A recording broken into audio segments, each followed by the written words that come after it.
Hola, ¿qué tal?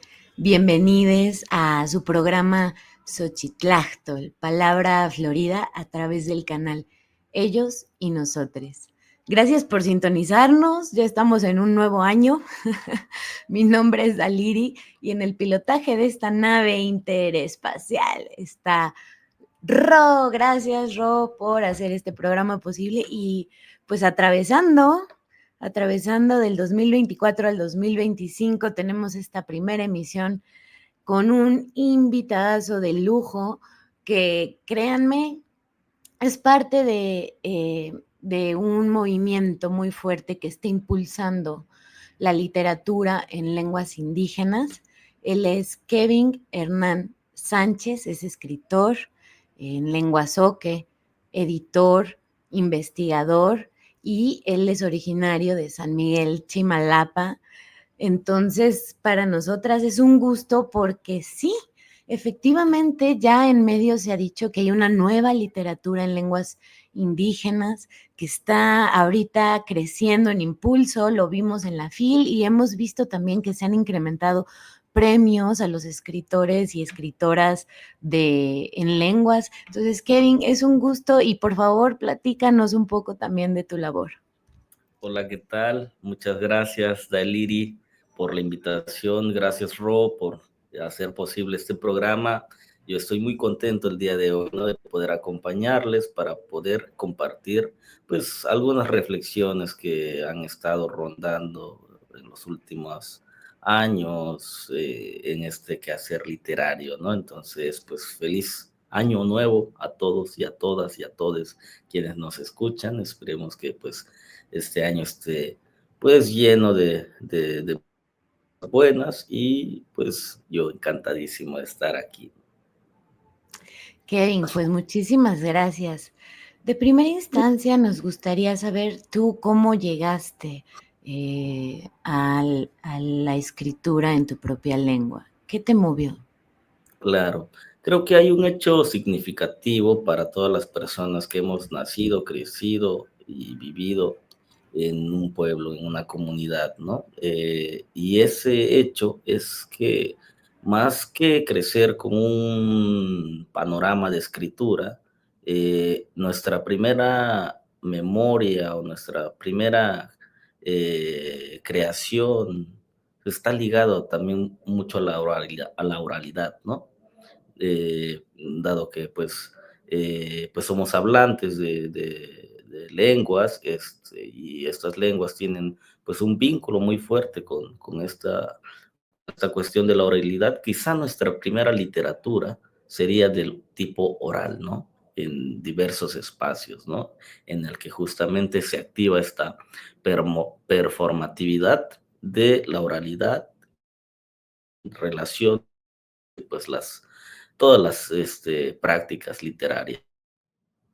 Primeramente ha sido eso, y lo segundo fue justamente este arraigo, ¿no? De poder pensar o poder reflexionar en torno a estas reflexiones o estas prácticas literarias de nuestras comunidades y poder explicarme en un primer momento a mí mismo cómo operan, ¿no? Cómo o durante mucho tiempo se ha creído esta falsa idea de oralidad versus escritura y viceversa, ¿no? Entonces, y cuando yo llego a la escritura, cuando yo llego pues también a la investigación literaria, pues justamente uno de los problemas fundamentales fueron estos, ¿no? De reflexionar estas dicotomías que nos vienen también desde visualizaciones coloniales, incluso racializadas, en el que pues se ha denostado, en el que se ha denominado que pues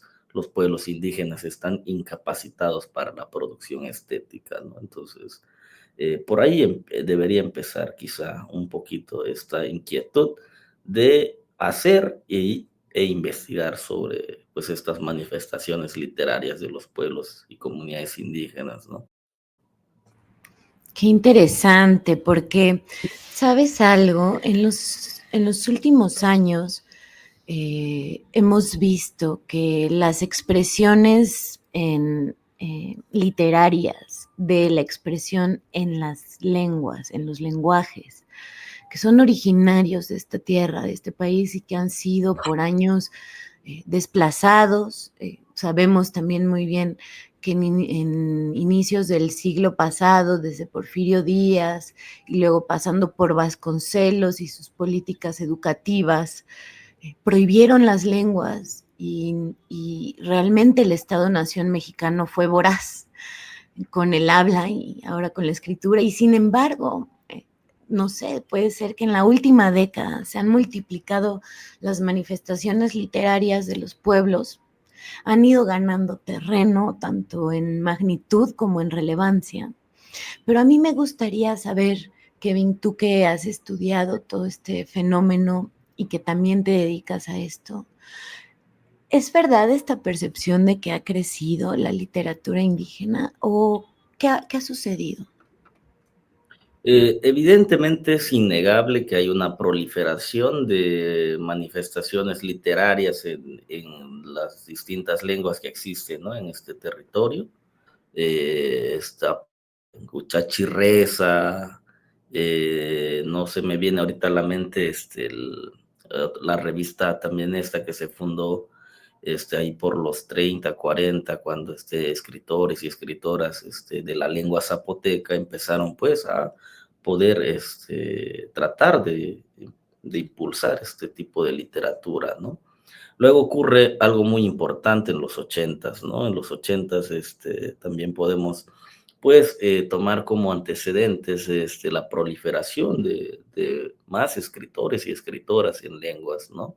Esto aunado claramente a las demandas de los pueblos indígenas frente a, pues, esa imposición que se le ha querido pues, de imponer desde una lógica de Estado-nación, ¿no? Hay que recordar que mm, boom, podríamos decirlo, este resurgimiento, o este surgimiento y resurgimiento de las expresiones literarias tienen un fuerte vínculo político con los problemas sociales, ¿no? Los problemas culturales, los problemas que se atraviesan desde las comunidades, ¿no? Es así que, ¿no? La irrupción zapatista fue un enclave fundamental para el surgimiento de, pues, nuevas voces que en ese momento pues estaban tratando de visibilizar estas problemáticas de las comunidades, ¿no? Visibilizar estas demandas puntuales. Y en ese sentido, la literatura fue una herramienta indispensable para transmitir eso, ¿no? Eso empezó a dar cabida a, pues, este resurgimiento de pues estas literaturas escritas, ¿no? En una lengua. Y pues a hoy en día, pues es verdad que podemos ver que existe ya una proliferación, perdón, de estas expresiones, existe ya un tipo de certámenes en donde se reconoce la creación literaria, existen muchos espacios que se están abriendo para este tipo de producciones, no solamente aquí, ¿no? Sino en todo el continente, podría decir yo. Existen pues ya editoriales que se están interesando también en la publicación de este tipo de literaturas, ¿no? Porque fíjate, un fenómeno interesante en este aspecto es que podemos graduarlo en diferentes temáticas, ¿no? Si bien es cierto que en los 80s y en los 90s era como una crítica y rememoración del pasado, normalmente una poesía vista desde afuera como un debate,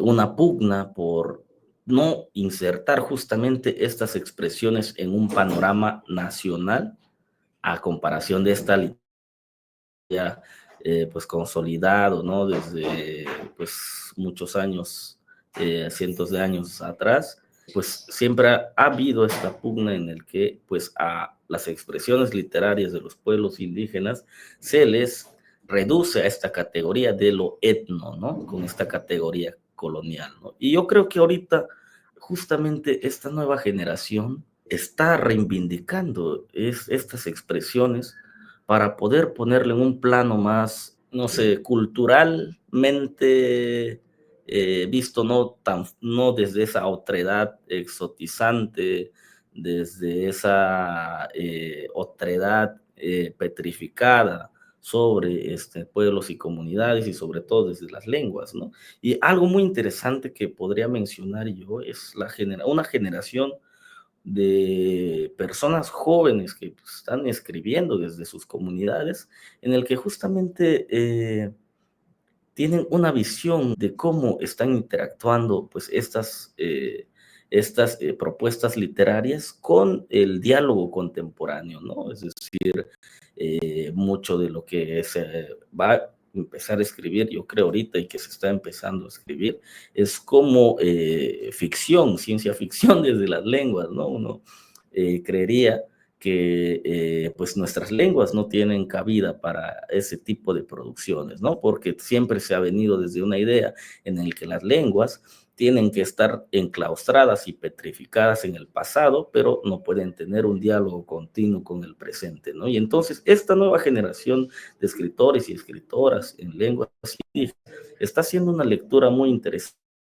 frente a esto que está pasando, ¿no? Si pasamos de una poesía de una generación atrás que se enfocaba como ensalzar estos elementos con los que de cierta manera se nos ha señalado o exotizado los pueblos, es decir, la oralidad con la relación con su naturaleza, con la comunidad, con prácticas culturales. Ahora hay una nueva literatura que está abonando más su proyección hacia el futuro, ¿no? Desde estos géneros de la ficción especulativa, la ciencia ficción o la ficción misma, ¿no? Entonces, yo creo que hay un escenario muy fuerte, muy nutrido de juventudes que están justamente tratando de producir literatura desde sus propias comunidades, ¿no? Y eso me parece algo, pues, magnífico para una generación que realmente como lo estábamos debatiendo en el Foro Nacional de Creadores, es un momento histórico para pues las juventudes y las comunidades, ¿no? Que están pues tratando de formular justamente esto, ¿no? Obviamente hay muchas contradicciones detrás de todas estas cuestiones. Me refiero a la creación de premios, certámenes, estímulos, en el que dejan mucho que desear todavía, ¿no? En torno a cómo proyectan esos términos estéticos, desde qué parámetros también parten al ser lenguas que no son de mayorías, cómo se decide, ¿no? Cuáles esos parámetros estéticos que constituyen justamente esa creación. Creo que lo que sí faltaría y lo que todavía tiene es una agenda pendiente, es una crítica literaria para este tipo de expresiones, ¿no? Interesantísima plática el día de hoy con Kevin Hernán Sánchez. ¿Cuáles son los retos a los que se enfrentan las escritoras, los escritores indígenas para sus creaciones? Estábamos ya entrando en en esta temática de pues los estímulos, si sirven o no, si los premios sirven de algo, ¿no? Pero antes de entrar en toda esa revuelta, dinos, Kevin, ¿a qué Sí, retos se enfrentan los autores? yo creo que desde un principio, y esto no es solamente de nuestros tiempos, siempre hemos tenido como creadores varios obstáculos. Una es justamente esta dificultad o la falta de profesionalización de traductores de nuestras propias obras, ¿no? En este sentido, yo creo que todas las personas quienes escriben en una lengua se enfrentan a este reto, ¿no? De traducirse a sí mismo, ¿no? Creo que otra de las problemáticas o de los retos que subyace detrás de toda creación literaria es la falta de lectores, ¿no?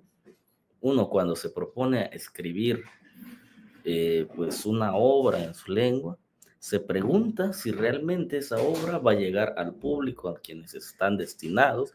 Lo otro es la falta de difusión de las obras de escritores, escritoras en lenguas indígenas, ¿no? Es decir, a pesar de que existe un auge proliferante, un auge bastante fuerte de surgimiento de escritores, escritoras en lenguas, es muy difícil incluso llegar a una difusión de las propias obras, ¿no? Por este mismo obstáculo del monolingüismo que existe en nuestras lenguas, ¿no? Vamos a aprovechar esta pequeña pausa para ir a este corte que nos...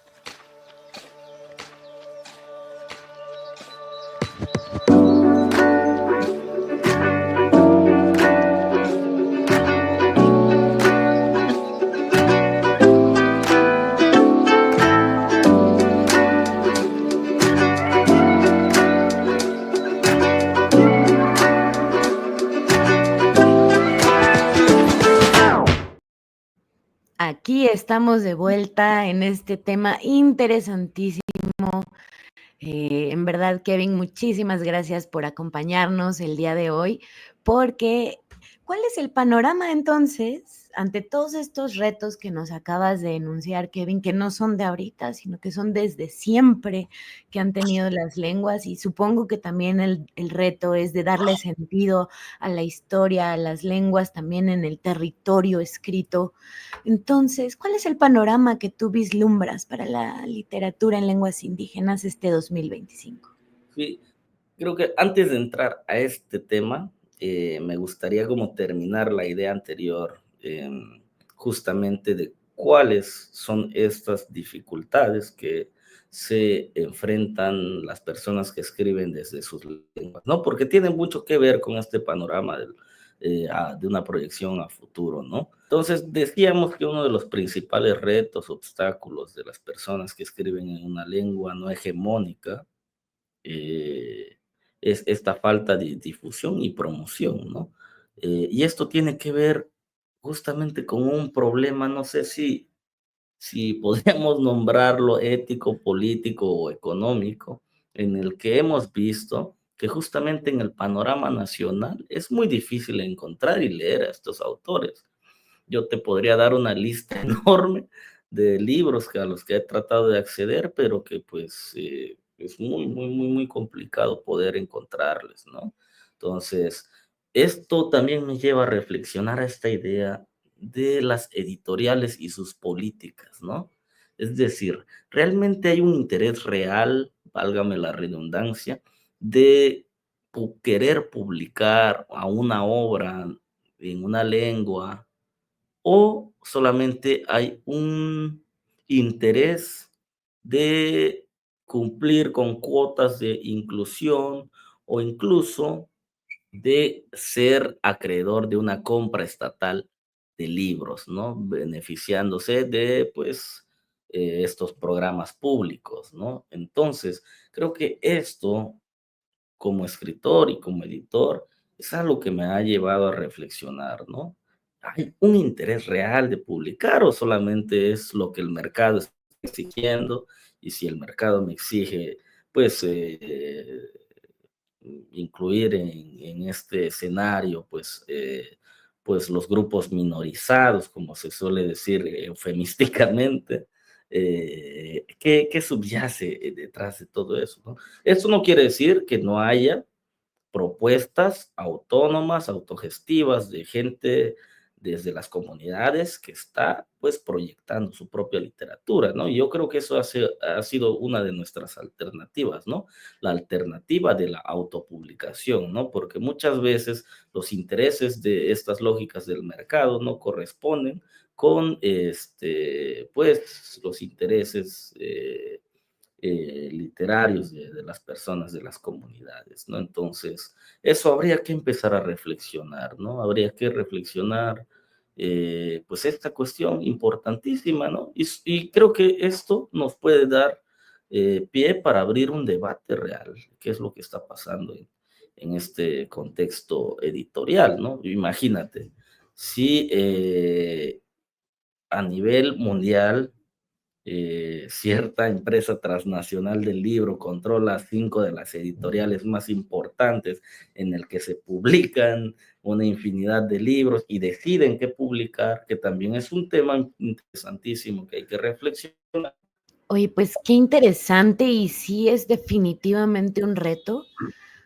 También abrirle el panorama e invitar también a nuestra audiencia aquí en Xochitláctol y en el canal Ellos y Nosotros a que se sumerjan, a que vayan a las librerías y pregunten si hay literatura en lenguas. Aquí en este programa nos declaramos muy fans de todas las poetas indígenas que hemos leído, yendo desde Ruperta Bautista hasta Irma Pineda, en fin, podríamos aquí nombrar tantas, Itlali Chino, Virrárica, Zapoteca, Tzotzil, así es como la literatura para nosotras es muy importante, pero también es importante preguntarnos desde dónde estamos consumiendo la literatura en lenguas indígenas, si lo estamos haciendo o no, si estamos inmersos. Muchas veces en este país tenemos las cosas tan cerca que no las vemos, ¿no? Así, las lenguas, pues el mismo país se llama México, Mexico, está en náhuatl nuestro nombre y a veces se nos olvida que en realidad hay registradas ante el Instituto Nacional de Lenguas Indígenas 69 vivas, más las que en realidad están rescatando porque sabemos que aunque hayan decretado lenguas como muertas, pues no es cierto, ahí siguen palpitando, como nos han demostrado los Tohono O'odham en el norte, en Sonora, y entonces esto abre también un reto para quienes consumen literatura en fijarse en que hay otras alternativas para conocer miles de mundos y esto que nos decías, Kevin, fascinante de estas novelas que ya se están proyectando, futuristas en lenguas. Eh, a mí en lo personal me gustaría saber, Kevin, cómo, digamos, cómo es esto de transitar de una tradición oral hacia lo escrito.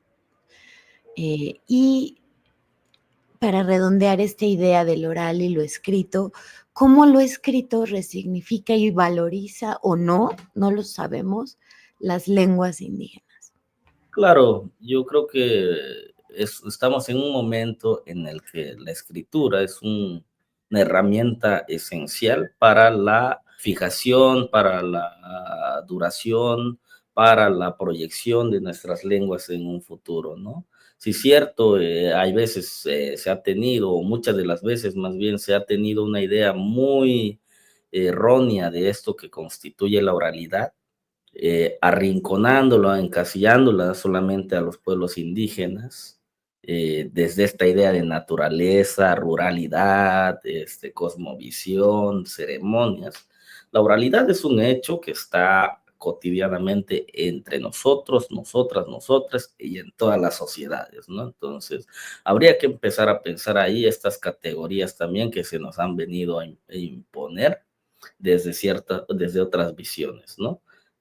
Pero sí, o sea, también es cierto que no podemos apartarnos de esa idea de que, al menos para nuestras comunidades, pues la oralidad es una dimensión de la vida fundamental que constituye políticamente ese devenir cotidiano de pues las personas que crecemos y compartimos ese territorio o esa comunidad, ¿no?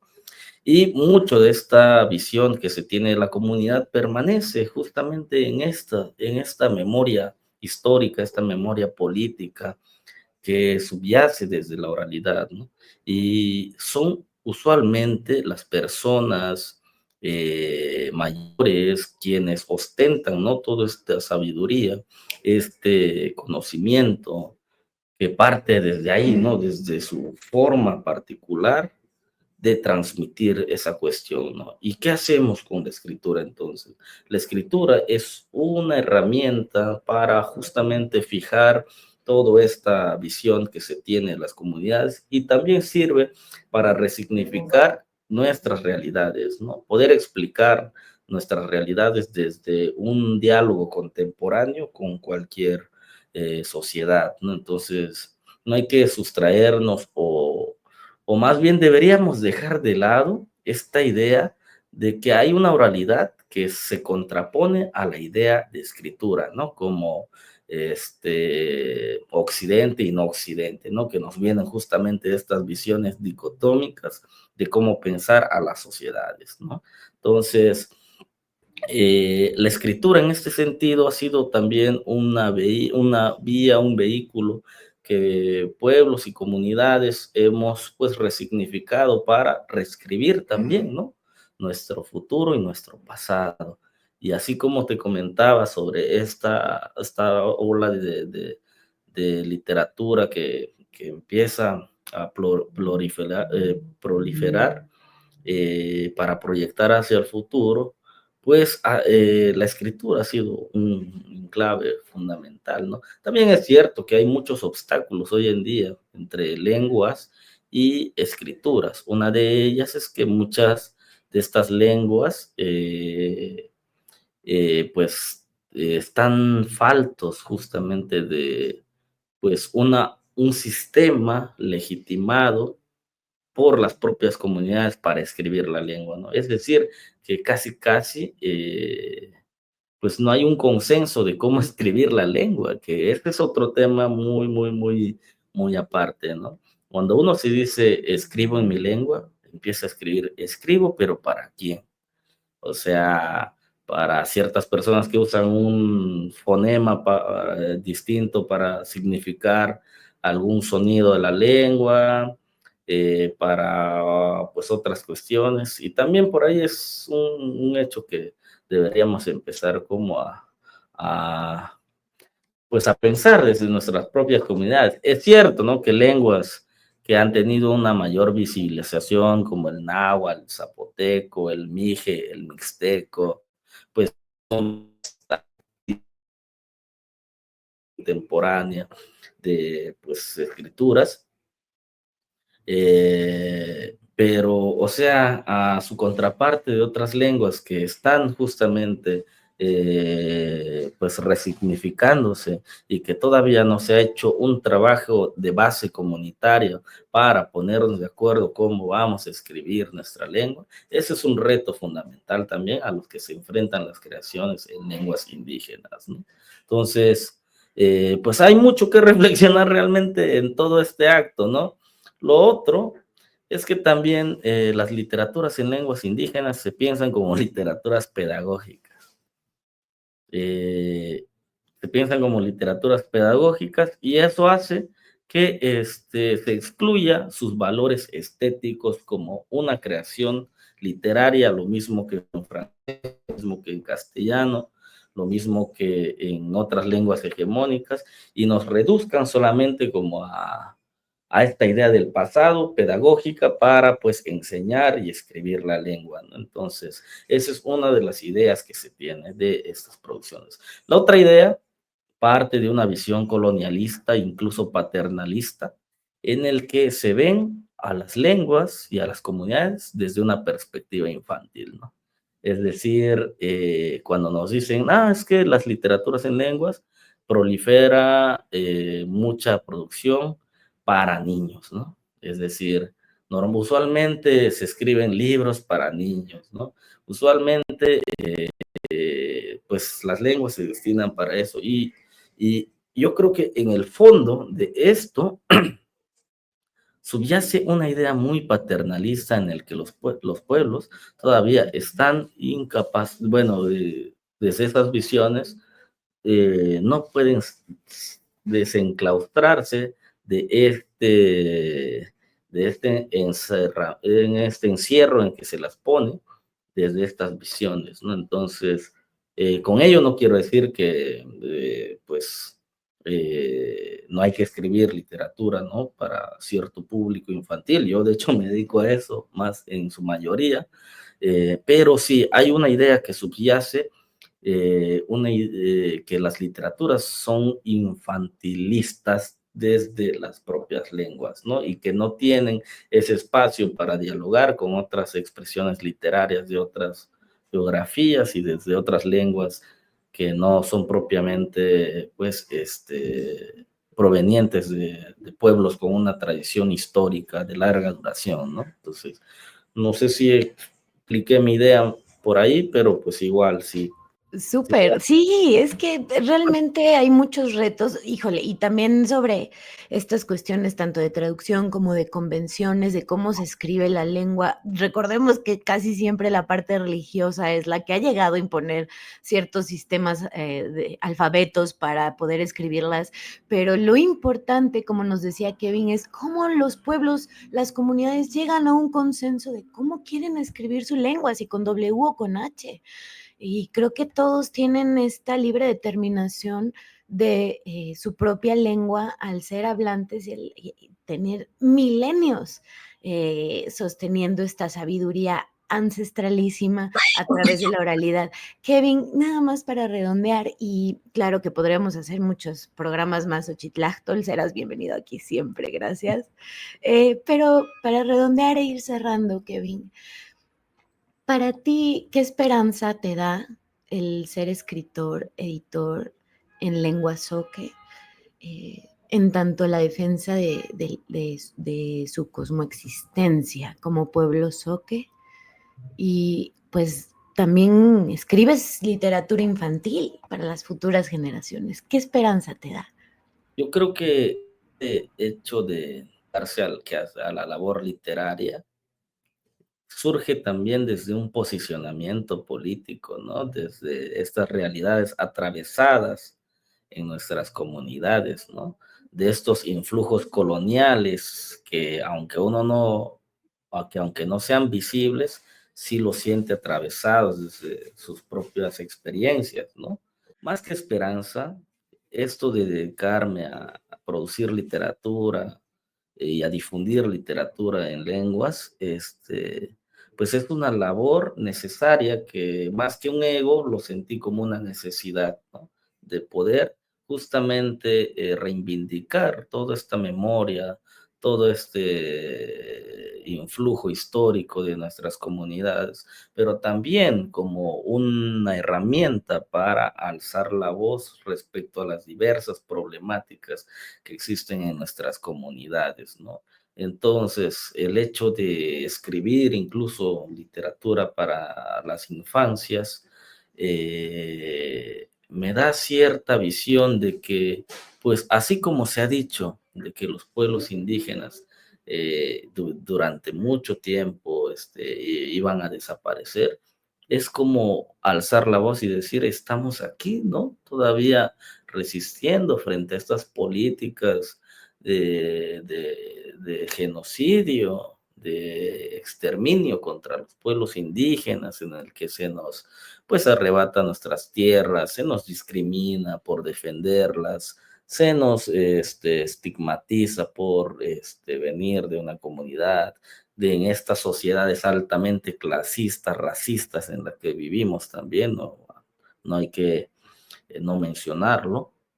Me da una visión en el que justamente hay todavía no mucho que hacer, y yo creo que es como lanzar un mensaje, más que esperanza es lanzar un mensaje a las futuras generaciones de que así como a nuestras abuelas, nuestros ancestros han resistido todo este influjo, también nosotros estamos resistiendo a partir de estas prácticas, ¿no? Es decir, como decía por ahí un poeta, pues yo el oficio de la poesía lo aprendí, así como un carpintero le enseña carpintería a sus descendientes, así como el panadero le enseña panadería, etcétera, ¿no? Y entonces dice, pues yo la poesía lo aprendí porque pues mi familia fue una familia de poetas y fue lo único que sentía que podía aportar en este mundo, ¿no? Entonces,